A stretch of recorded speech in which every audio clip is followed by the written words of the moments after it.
Baik, ini berikut penjelasan tentang gereja pada abad yang pertama.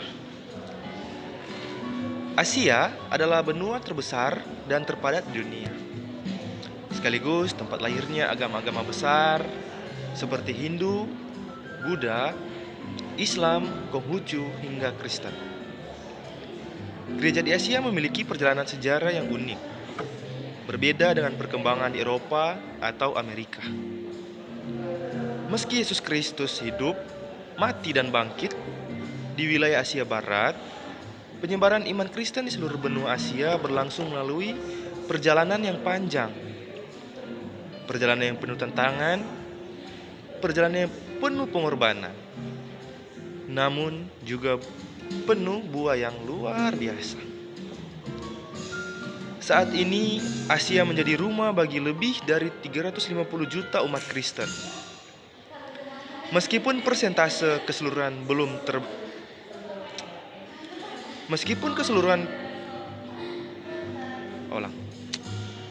Saat ini, Asia menjadi rumah bagi lebih dari 350 juta umat Kristen. Meskipun persentase keseluruhan belum sebesar benua lain, pertumbuhan gereja di beberapa wilayah Asia termasuk tercepat di dunia.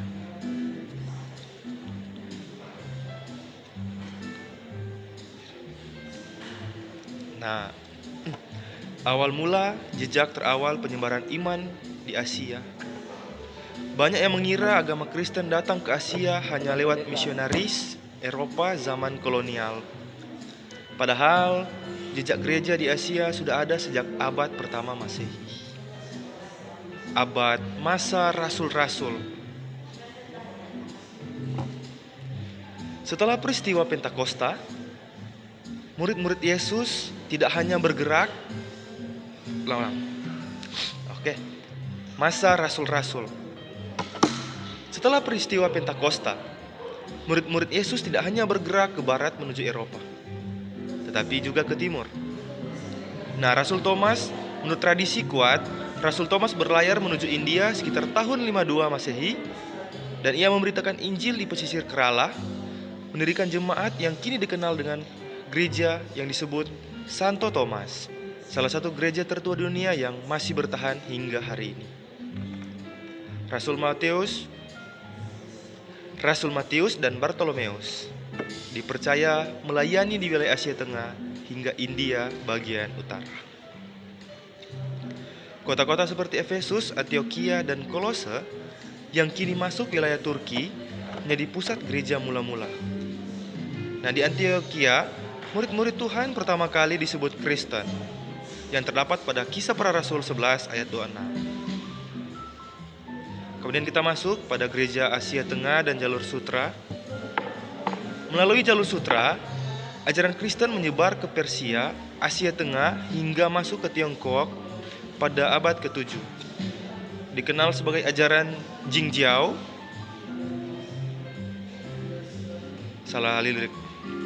Kita masuk pada gereja Asia Tengah dan jalur sutra. Melalui jalur sutra, ajaran Kristen menyebar ke Persia, Asia Tengah, hingga masuk ke Tiongkok pada abad ke-7, yang dikenal sebagai ajaran Jingjiao. Meskipun sempat berkembang, namun mereka mengalami pasang surut karena perubahan dinasti dan persaingan agama. Kemudian perkembangan gereja di berbagai wilayah Asia. Yang pertama di Asia Selatan, India. India memiliki sejarah gereja lebih dari 2000 tahun. Selain gereja Santo Thomas, masuknya misionaris Portugis, Belanda, dan Inggris membawa aliran Katolik Roma serta berbagai aliran Protestan. Kini, India menjadi salah satu negara dengan jumlah umat Kristen terbesar di Asia. Meskipun hidup berdampingan dengan mayoritas Hindu dan Islam, negara tetangga seperti Sri Lanka, Nepal, dan Bhutan juga mengalami pertumbuhan gereja secara perlahan, meski sering menghadapi pembatasan. Kemudian kita masuk di Asia Tenggara. Wilayah ini memiliki corak gereja yang sangat beragam karena pengaruh perdagangan dan kekuasaan kolonial Belanda. kita masuk ke Asia Tenggara. Wilayah ini memiliki corak gereja yang sangat beragam karena pengaruh perdagangan dan kekuasaan kolonial berbeda. Filipina menjadi negara dengan populasi Katolik terbesar di Asia yang dibawa oleh Spanyol pada abad ke-16. Indonesia masuk lewat jalur perdagangan dan misi sejak abad ke-16 dan 17. Gereja berkembang pesat di Maluku, Nusa Tenggara, Sulawesi, dan Papua. Kini, Indonesia memiliki umat Kristen terbesar ketiga di Asia Tenggara. Myanmar, Thailand, dan Kamboja yang di tengah dominasi di Buddha, gereja tumbuh, terutama di kalangan suku-suku pedalaman, begitu juga di Laos. Kemudian Vietnam memiliki sejarah penganiayaan yang berat. Namun gereja di sana kini menjadi salah satu yang paling hidup dan aktif di Asia. Kita masuk di Asia Timur. Tiongkok memiliki pertumbuhan gereja yang menakjubkan dalam beberapa dekade terakhir. Diperkirakan jumlah umat Kristen bisa mencapai ratusan juta dalam waktu yang dekat. Nah, ada dua bentuk pelayanan. Yang pertama, gereja yang terdaftar resmi dan gereja rumah yang berjalan secara mandiri. Adapun Korea Selatan yang menjadi pusat misi dunia modern. Gereja di sana tumbuh sangat cepat pasca perang tahun 1950-an dan kini Korea Selatan mengirim lebih banyak misionaris ke luar negeri dibanding negara Eropa manapun. Kemudian masuk ke Jepang. Meskipun misionaris masuk sejak abad ke-16, persentase umat Kristen tetap kecil, namun memiliki pengaruh besar dalam dunia pendidikan dan sosial. Kita masuk dalam Asia Barat, yaitu Asia Timur Tengah. Ini adalah tanah kelahiran iman Kristen. Namun kini umat Kristen menjadi minoritas yang sering menghadapi tekanan berat di Irak, Suriah, Palestina, hingga Mesir. Gereja di sini memegang teguh warisan kuno dan menjadi saksi kesetiaan di tengah kesulitan luar biasa. Nah, kemudian kita masuk ke ciri khas dan identitas gereja di Asia. Yang pertama berakar dari budaya lokal. Proses inkulturasi menjadi ciri khas. Ajaran iman dihayati selaras dengan budaya setempat tanpa meninggalkan kebenaran Alkitab. Contohnya dalam bentuk ibadah. Ada seni arsitektur gereja hingga cara melayani yang menyesuaikan nilai kekeluargaan dan gotong royong khas Asia. Dan ada juga gereja sebagai gereja minoritas. Nah, sebagian besar umat Kristen di Asia hidup sebagai minoritas di tengah masyarakat beragama lain. Hal ini membentuk karakter gereja yang rendah hati, tangguh, dan menghargai dialog serta hidup berdampingan. Yang ketiga, menekankan peran sosial. Gereja Asia tidak hanya berbicara soal keselamatan jiwa, tetapi juga mengangkat kesejahteraan rakyat, membangun sekolah, rumah sakit, membantu petani, dan membela keadilan bagi yang lemah. Nah, saat ini kita akan membahas tantangan yang dihadapi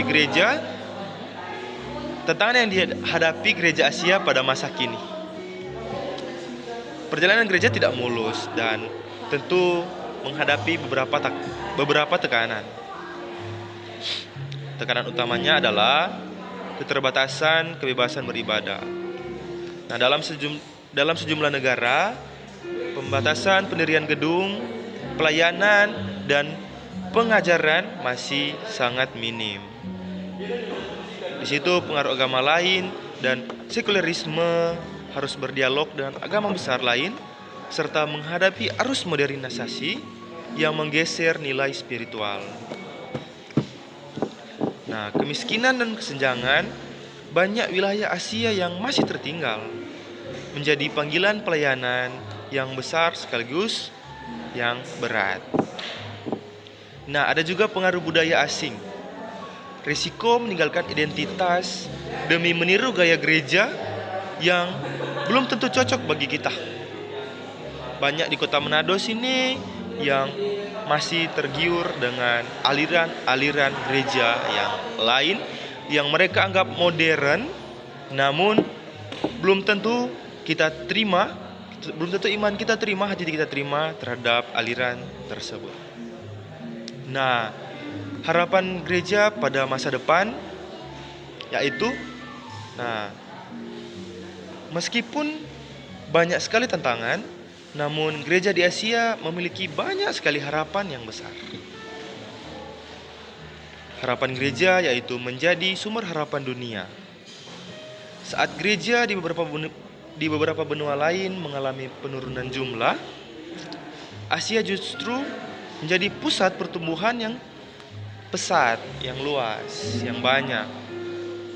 Nah, misi mundur ke Yerusalem, gerakan gereja Asia yang bertekad membawa Injil kembali ke wilayah asalnya, yaitu Asia Barat, dan kesatuan dan kerjasama gereja dari berbagai negara di Asia semakin bersatu, saling berbagi pengalaman, saling berbagi dukungan dan doa, dan sumber daya.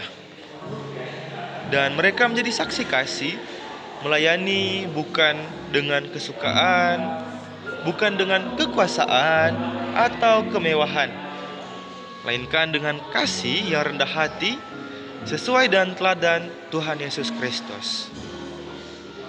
Nah, gereja di Asia telah melewati badai sejarah selama berabad-abad. Dari jejak Rasul Thomas di India hingga pertumbuhan gereja yang luar biasa di Indonesia, Korea, Tiongkok, dan semua membuktikan bahwa Tuhan memelihara jemaatnya di benua ini. Gereja Asia tidak lagi sekedar penerima ajaran, melainkan kini menjadi pemberi dan pelopor misi dunia. Tanggung jawab kita pun besar, yaitu menjadi garam dan terang di tengah benua yang beragam ini. Menjaga iman yang benar, serta mewujudkan kasih Kristus dalam kehidupan nyata.